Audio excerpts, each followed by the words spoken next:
Hai semuanya, selamat datang kembali di podcast kita. Kali ini kita akan membahas cerita yang cukup menyeramkan tentang seorang anak yang mengalami teror hantu saat mendaki gunung. Sudah siap? Wah, sepertinya seru nih.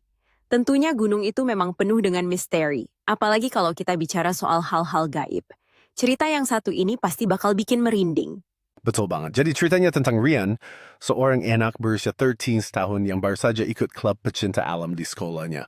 Pendakian pertamanya ini dia benar-benar penuh semangat. Jadi awalnya semuanya berjalan lancar ya.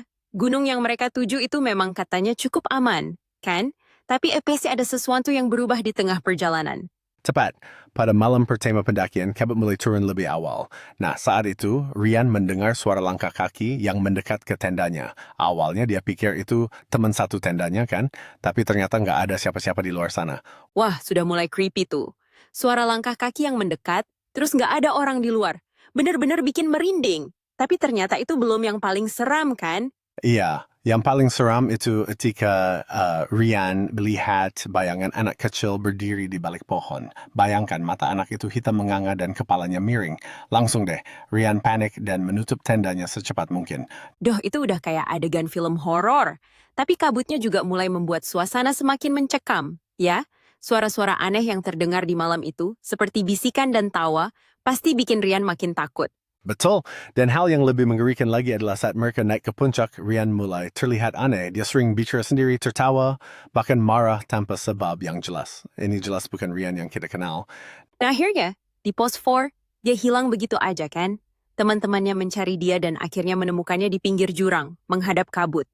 Yang lebih aneh, Rian bilang, tadi dia bilang, kalau aku ikut, aku bisa jadi temannya selamanya. Seram banget. Itu seperti dia terikat dengan entitas dari dunia lain. Setelah kejadian itu, Rian jadi nggak seperti biasa. Ia mulai menggambar sosok anak kecil tanpa wajah. Hanya ada senyum panjang yang menyeramkan. Oh, gila. Setiap kali kabut datang, Rian jadi duduk di jendela dan bilang kalau dia mau main lagi dengan anak itu. Itu kayak semacam panggilan dari dunia lain yang nggak bisa dihindari. Iya, dan itu benar-benar bikin kita berpikir lah, apakah kadang ada hal-hal yang lebih besar dan lebih menyeramkan dari yang kita bayangkan di alam bebas?